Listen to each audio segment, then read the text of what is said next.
liquor store to double its inventory, all while adding some new features. And the East Lot, which is the smallest of the 4 lots, providing only 58 parking spots for the public.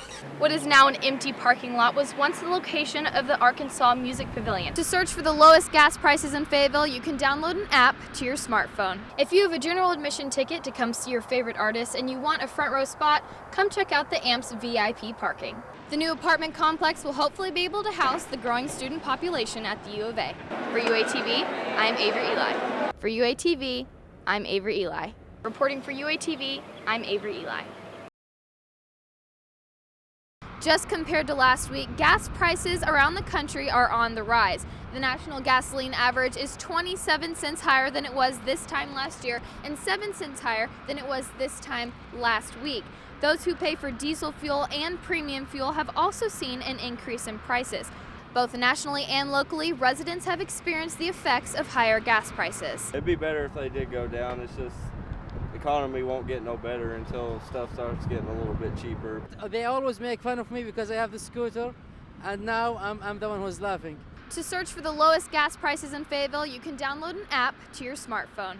For UATV, I'm Avery Ely. Universities around the country have events similar to the U of A's Row Week. Although they are called different things, the concept is the same.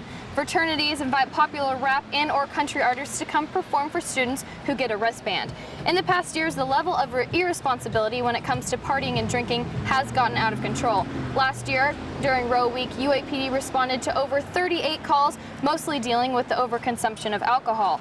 To attempt to control the partying, this year's Row Week is a trial run. Half of the fraternity parties happened last weekend, and the other half will happen this weekend.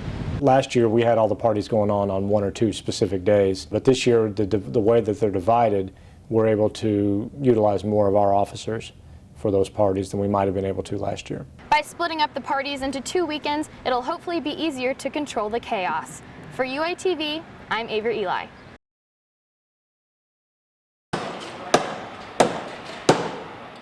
The sound of construction is like music to the ears of those who work at the Dixon Street liquor store.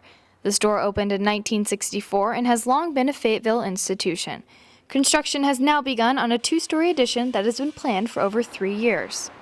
The new 2-story addition will allow the liquor store to double its inventory, all while adding some new features, some things that most liquor stores don't have. The upstairs, it's going to be a special event condo rental. Manager Michael Gardner tells us that the upstairs to the addition will be a residential condo for anyone who wishes to rent out the space for the weekend. Gardner says he's excited for the new addition to the store and the increased business that will hopefully bring. That's our goal, is just to stay competitive and, offer a good selection at a good price. As for their inventory, the addition to the store will also allow them to have one of the largest wine selections in the state. Other features include a make-your-own 6-pack and weekly wine tastings. Reporting for UATV, I'm Avery Ely. The Maple Street Apartments were once a prime location for students who wish to live near campus, but just recently, the Fayetteville Planning Commission approved the demolition of these apartments and the plan to build something even better. The plan to add more student housing on campus is now underway. It's going to be 600 plus kids sleeping there potentially. Demolition to the Maple Street Apartments in between Maple and Lafayette Street has begun to make room for a new 5-story apartment complex. It's not directly affiliated with the university. It's marketed towards students, however, it's open to everybody. 7 buildings are being removed in order to fit the apartments, which will take up the whole block. The proposed height of the project has worried some nearby residents that the building may obstruct their view of Old Main.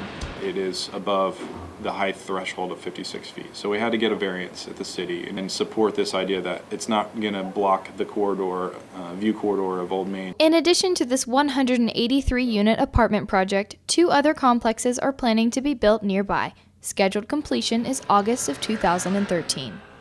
The new apartment complex will hopefully be able to house the growing student population at the U of A. For UATV, I'm Avery Ely.